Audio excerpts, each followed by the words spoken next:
Sampurasun.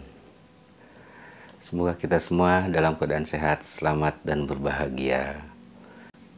Tema yang sekarang yang saya tawarkan adalah mengenai cara berpikir manusia. Bahwa konon manusia itu memiliki kehendak bebas, gitu ya, atau dalam bahasa Inggrisnya sering disebut sebagai free will. Nah, ayo kita bahas ya. Bahwa semua manusia dilahirkan dengan sangat sempurna. Artinya bahwa semua manusia itu tidak ada yang biasa. Semua manusia itu luar biasa. Pokoknya semua yang dilahirkan sudah pasti manusia-manusia yang unggul. Lalu apa yang membedakannya? Yang membedakannya itu adalah kesadaran. Ada orang yang tingkat kesadarannya rendah, ada juga orang yang tingkat kesadarannya tinggi, terus naik, berkembang, dan berproses. Jangan lupa juga bahwa yang namanya jiwa itu tumbuh. Jadi jiwa pun mengalami proses pendewasaan diri. Dan itu bersamaan dengan pengalaman, pengetahuan, wawasan, dan lain sebagainya. Ya tentu ini semua terkait dengan ruang kehidupan. Artinya, bagaimana seseorang menjalani kehidupan ini, lalu kemampuan dia dalam menyikapi bagaimana hidup itu seharusnya terjadi. Bagaimana interaksi kita di dalam kehidupan itu, dan bagaimana cara memahaminya. Nah, terkait dengan kehendak bebas, bagi saya cukup aneh jika ada pendapat bahwa kehendak bebas itu ada. Ambil satu contoh. Ketika kita dilahirkan, itu bukan keinginan kita dan itu bukan pilihan kita. Jadi, belum apa-apa kita sudah tidak punya kehendak. Setidaknya tidak punya kehendak untuk dilahirkan. Tapi kita terlahir pada akhirnya.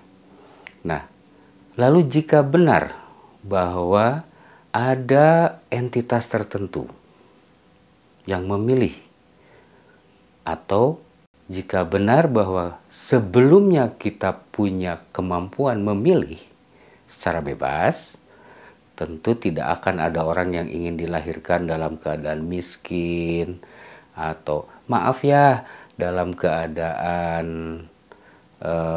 cacat gitu ya, baik secara fisik maupun mental. Nah, artinya kehendak bebas itu tidak ada.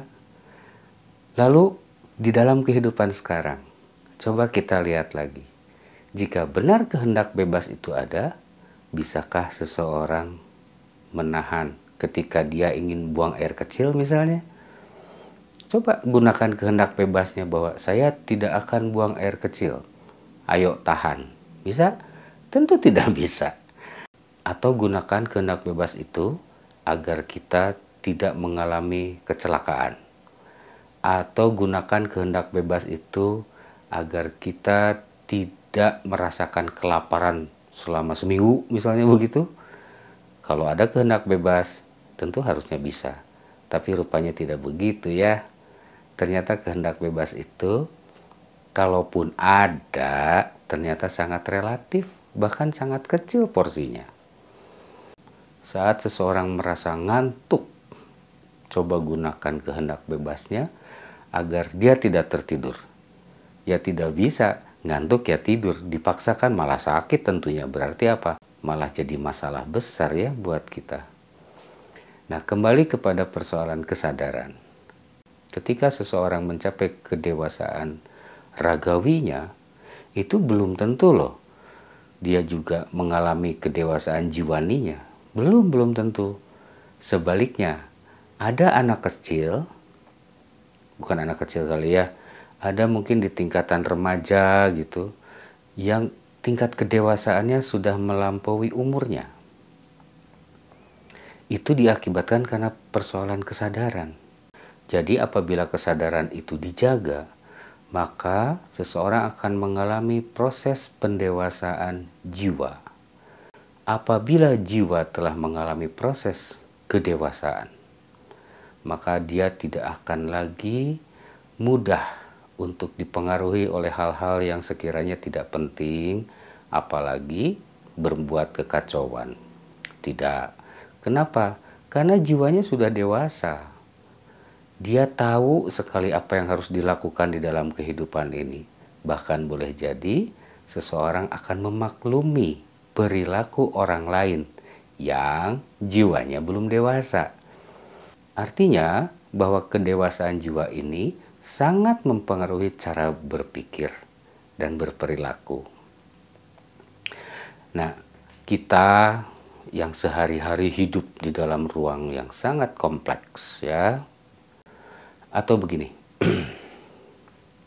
saat kita hidup di dalam ruang yang begini rumit pada saat sekarang, itu betul-betul dibutuhkan kedewasaan jiwa kita. Kenapa? Agar kita mampu menyikapi kehidupan ini dengan baik, benar, dan mampu menilainya secara bijaksana. Kenapa? Kalau tidak begitu, tubuh kita mudah sakit. Tubuh kita pasti rusak. Kenapa bisa rusak? Karena banyak yang tabrakan di dalam diri kita. Tabrakan nilai-nilai. Nah, nilai-nilai ini kan terpola ya. Terpola dasarnya dari sebuah kesepakatan, kemudian dia membentuk suatu pola. Dan diyakini pola itu. Kemudian masuk ke dalam bawah sadar kita. Nah, inilah yang kemudian jika kita melanggarnya, kita akan terasa tersiksa sekali. Dari ketersiksaan itu, terjadilah perubahan kimia tubuh. Terjadi proses yang sangat rumit tentunya ya, tidak sesederhana apa yang dibicarakan. Maka muncullah yang kita sebut sebagai penyakit. Padahal penyakit yang umum itu jarang. Yang diakibatkan oleh entah itu virus atau apapun lah namanya. Penyakit-penyakit tubuh ini secara umum diakibatkan oleh kerusakan sistem tubuh. Dan pada dasarnya itu diakibatkan karena kerusakan kimia tubuh. Tapi kimia tubuh ini pun tidak terjadi perubahan secara tiba-tiba. Kimia tubuh berubah karena pikiran kita. Nah, inilah yang terkait dengan persoalan kedewasaan jiwa. Jika kedewasaan jiwa pada diri seseorang itu tercapai, maka dia pasti hidupnya akan sehat. Kenapa? Karena dia tidak terganggu oleh hal-hal kecil apalagi. Hal-hal yang dianggap bukan urusan dia, yang tidak terlalu penting, ya dia abaikan saja. Untuk apa gitu ditangani, untuk apa diambil. Ingat ya, jangan pernah mengambil masalah orang lain. Masalah kita sendiri belum tentu sudah beres. Ini malah ngambil masalah orang lain. Ya numpuk permasalahan itu. Karena tanpa disadari, masalah orang lain itu ketika kita bicarakan, tentu kita pikirkan. Masuk dia ke dalam bawah sadar kita. Terjadi sebuah rekaman data yang tidak enak. Kalau manusia mampu menjaga kesadarannya, ketika dia menjalani hidup, dia akan sangat tenang. Pasti tenang. Tidak akan ribet lah. Hidup sudah penuh masalah, jangan dibikin masalah lagi. Selesaikan urusan sendiri. Selesaikan masalah masing-masing sebaik-baiknya. Mumpung badan kita masih sehat, keinginan masih ada, waktu juga masih cukup ya untuk menyelesaikannya, terutama ketika kesadaran kita masih dalam keadaan bagus. Maka selesaikanlah masalah kita di dalam hidup ini. Karena hidup pada prinsipnya hanya menjalankan pekerjaan-pekerjaan yang belum selesai atau gagal di masa lalu. Kalau saya percaya bahwa manusia lahir tidak sekali. Manusia itu lahir berkali-kali. Kalau tidak demikian, lalu siapa yang harus bertanggung jawab dengan segala kerusakan di alam ini yang diakibatkan oleh diri kita? Lalu siapa yang harus bertanggung jawab atas semua kesalahan? terhadap sesama, terhadap lingkungan, terhadap binatang, terhadap tumbuhan, atau bahkan terhadap semesta ini. Ayo, harus dipertanggungjawabkan dong. Masa tidak bisa dipertanggungjawabkan? Nah, itu sebabnya saya mengatakan bahwa setiap manusia yang lahir adalah orang-orang hebat. Orang-orang yang luar biasa, yang dirinya secara tidak langsung bukan memilih, tapi terpilih untuk menyelesaikan data-data yang ada di dalam dirinya. Itu tugas manusia dihadirkan ke muka bumi. Untuk menyelesaikan apa? Ya untuk menyelesaikan kehidupan manusia itu sendirilah. Jangan yang rumit-rumit dulu. Yang sederhana saja dulu yang terkait dengan diri kita pribadi gitu. Jangan dulu ngurusin yang tidak terlihat, apalagi yang jauh. Selesaikan dulu urusan dengan diri pribadi. Siapa tahu ada masalah-masalah besar. Nah, kita lahir ini untuk menyelesaikan masalah besar tentunya. Kalau masalah kecil saya yakin kita tidak akan pernah terlahirkan kok. Bayangkan ya, matahari, bulan, bintang, sampai bumi dan lain sebagainya ini bekerja keras, begitu hebatnya. Dengan proses yang sangat luar biasa. Setelah terlahirkan, tubuh kita ini menjadi hebat sekali. Sudah disiapkan semuanya.